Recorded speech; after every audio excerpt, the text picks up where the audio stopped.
नमस्कार बच्चों, कैसे हो आप सभी लोग। आज का अगला टॉपिक हमारा है क्लास 10th का प्रश्नावली 5.2 का प्रश्न नंबर 16।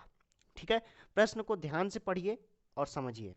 प्रश्न हमारा क्या कह रहा है, वह एपी ज्ञात कीजिए जिसका तीसरा पद 16 है और सातवां पद पांचवें पद से 12 अधिक है। ठीक है, हमको क्या करना है, हमको दिया गया है कि जिसका तीसरा पद, कोई एपी दी गई है जिसका तीसरा पद हमारा 16 है। सबसे पहले तो हमको एपी नहीं पता है, तो हम क्या करेंगे, हम एपी बराबर क्वेश्चन मार्क लगा देंगे, क्योंकि एपी हमको निकालना है, हमको नहीं पता है। फिर उसके बाद तीसरा पद क्या दिया गया, 16 दिया गया है, तो ए3 बराबर 16।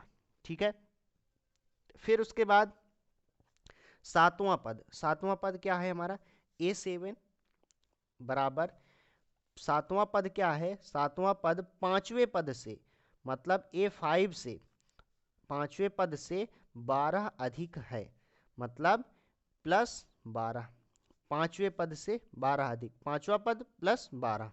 ठीक है, इतनी चीज क्लियर हो गई। अब बच्चों हम क्या करेंगे, A3 को हम पहले सॉल्व करेंगे। कैसे, A3 बराबर 16 दिया गया है। A3 को हम क्या लिख सकते हैं, A3 को हम लिख सकते हैं A+2D बराबर 16 लिख सकते हैं। बिल्कुल, A3 को हम A+2D लिख दिए बराबर 16। अब A3 को हम A+2D लिख दिया, इसके बाद A का मान हम इसमें से निकाल सकते हैं। क्यों, बिल्कुल निकाल सकते हैं, क्यों नहीं। तो हम A बराबर 2D को हम इधर लाएंगे बराबर के बाद, तो ये हो जाएगा हमारा 16, इधर प्लस का था इधर आएगा, तो ये माइनस का हो जाएगा 2D बराबर, इसको हम इक्वेशन फर्स्ट मान लिए, समीकरण पहला हो गया हमारा। अब बच्चों हम इसको लेंगे A7 वाले को, इतने, केवल इतने को।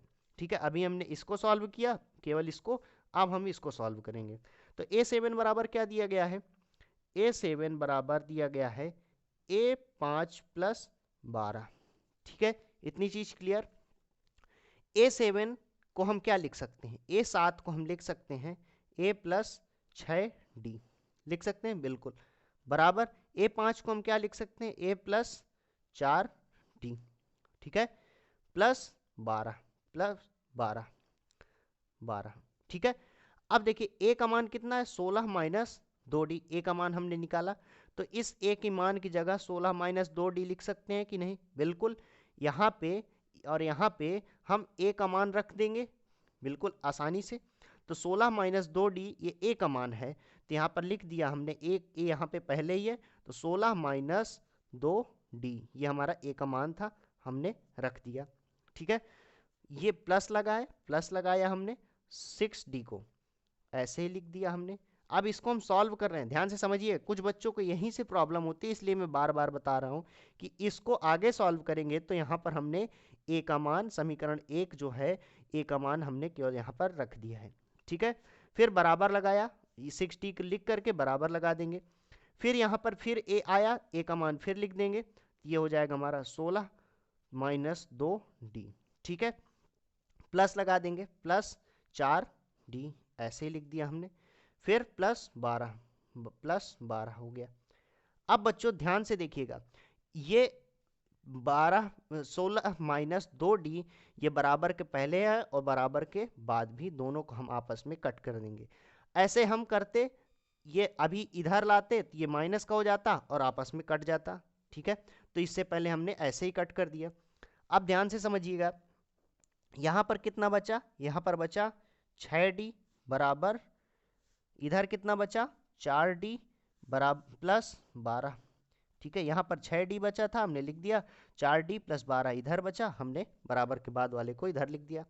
अब बच्चों इस 6D को हम, इस 4D को हम इधर लाएंगे तो कितना हो जाएगा, 6D माइनस 4D बराबर 12। ठीक है, 6D में से 4D घट जाएगा तो ये हो जाएगा 2D बराबर 12।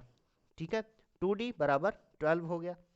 अब D का मान कितना आ जाएगा, D का मान हो जाएगा 12 माइनस 12/2, 12/2 काट देंगे तो ये कितना आ जाएगा 6, तो कितना हो जाएगा D बराबर 6 आ गया, D बराबर 6। अब बच्चों थोड़ा सा यहाँ पर समझिएगा, D का मान हमने 6 निकाल लिया, अब क्या इस D के मान से हम a का मान निकाल सकते हैं कि नहीं? बिल्कुल आसानी से निकाल सकते हैं। तो यहाँ पर लिखेंगे कि d का मान समीकरण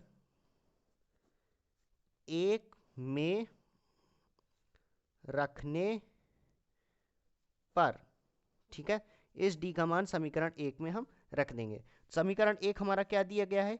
a बराबर 16 माइनस 2d।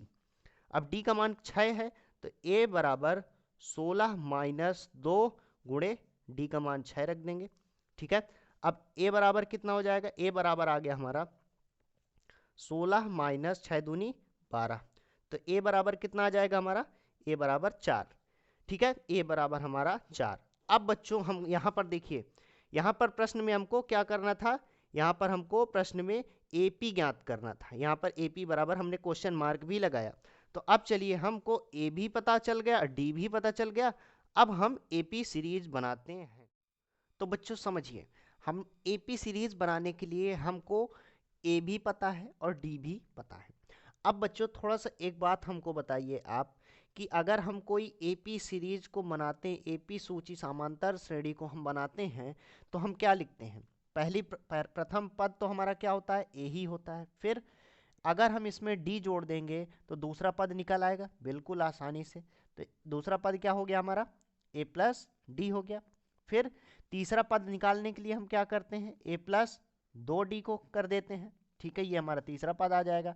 चौथा पद क्या होता है हमारा? A प्लस 3D, ठीक है। ऐसे ही करके तो हम AP सूची को हम निकालते हैं। ये हमारा हो गया प्रथम पद, ये हो गया हमारा दूसरा पद, और ये हो गया हमारा तीसरा पद, और ये हमारा हो गया चौथा पद। ऐसे ही करके तो निकालते हैं ना, ठीक है। इतनी चीज तो आपको समझ में आ गई। अब क्या करेंगे? इसी के हिसाब से हम सॉल्व कर लेंगे, AP सूची को हम बना लेंगे। तो ये क्या हो जाएगा?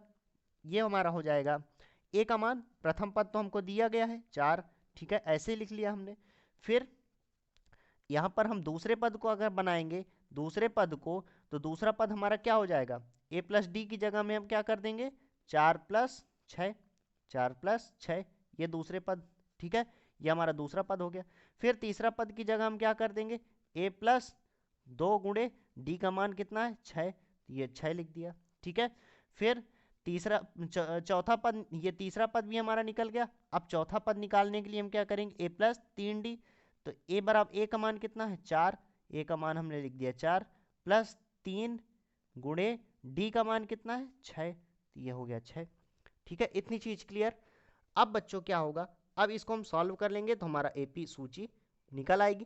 तो ये कितना हो जाएगा? 4 4 6, 4 और 6 जोड़ देंगे तो कितना हो जाएगा? 10, ठीक है। फिर ये कितना हो जाएगा? A का मान यहाँ पर देखिए हम रखना भूल गए हैं, तो यहाँ पर A का मान 4 दिया गया है, तो हम यहाँ पे 4 लिख देंगे, ठीक है। तो ये हो जाएगा 4 प्लस 6 दूनी 12, तो 12 और 4 कितना हो जाएगा? 16। 4 प्लस 2 का गुणा 6 में होगा तो कितना हो जाएगा? 6 दूनी 12, और 4 जोड़ देंगे तो ये कितना हो जाएगा? 16, ठीक है। फिर उसके बाद कॉमा लगा दिया। 6 का गुणा 3 में 6 त्रिक 18, और 18 में 4 जोड़ देंगे तो कितना हो जाएगा? 22, ठीक है। ये हमारा चौथा पद भी आ गया।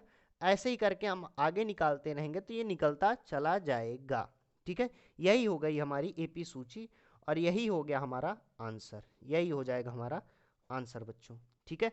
तो उम्मीद करता हूँ कि आपको ये वीडियो समझ में आया होगा। वीडियो थोड़ा सा लंबा हो गया लेकिन समझ में आया होगा। इससे आप और भी क्वेश्चन बना सकते हो। आपको आगे अगर कभी AP सूची बनाने के लिए आया तो आप आराम से बना सकते हो, इसलिए मैंने वीडियो को थोड़ा सा लंबा कर दिया, ठीक है। तो बच्चों उम्मीद करता हूँ समझ में आया होगा। समझ में आया तो चैनल को सब्सक्राइब करिए, वीडियो को लाइक करिए, ठीक है। मिलते हैं अगले वीडियो पर। जय हिंद।